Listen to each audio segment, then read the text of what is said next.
Bonjour à tous. Aujourd'hui, nous allons parler de Catherine Latapie, paysanne qui fut en 1858 la première miraculée de Lourdes. Bon visionnage. Nous sommes vers septembre 1856 à Loubajac, commune de 500 habitants environ des Hautes-Pyrénées. Catherine Latapie, paysanne de 36 ans, vient de se blesser un bras en chutant d'un chêne, dont elle faisait tomber les glands pour nourrir ses bestiaux. Les semaines passent et la guérison s'annonce mal. Malgré les soins du médecin, elle hérite à vie d'un avant-bras faible et de 2 doigts repliés, paralysés.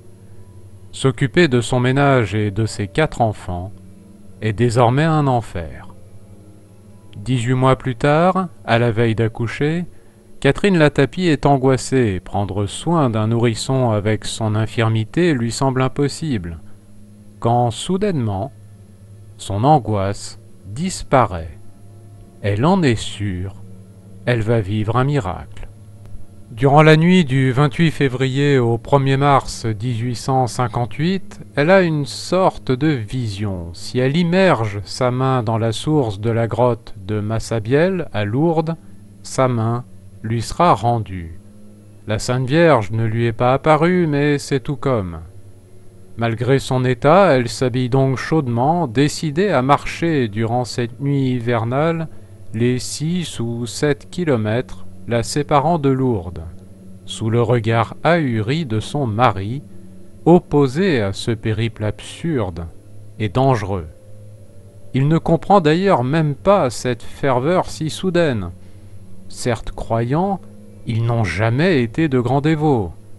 Mais il a beau protester, elle s'en va, et emmène avec elle leurs 2 enfants cadets.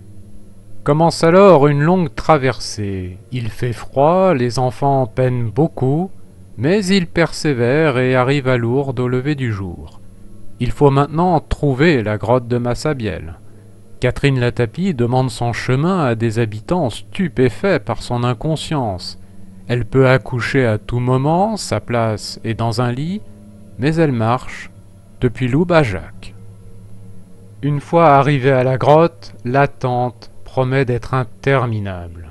Et pour cause, la grotte de Massabielle est prise d'assaut depuis la mi-février suite aux apparitions de la Sainte Vierge rapportées par Bernadette Soubirous, d'ailleurs présente.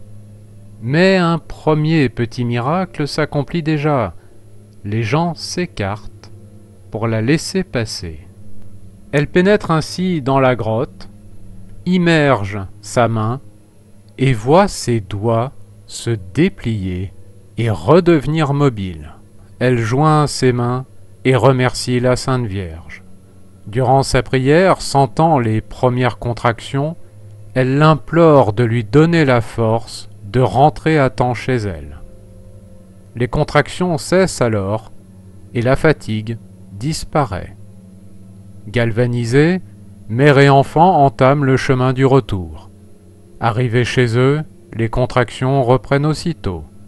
Catherine Latapie accouchera peu après d'un garçon en pleine santé, Jean-Baptiste, futur prêtre. Les témoins de la guérison miraculeuse de Catherine Latapie sont nombreux.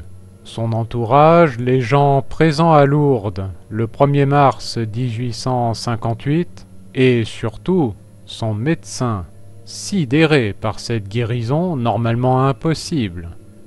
De fait, le 18 janvier 1862, l'évêque de Tarbes reconnaît au nom de l'Église le caractère miraculeux de cette guérison, faisant de Catherine Latapie la première miraculée de Lourdes.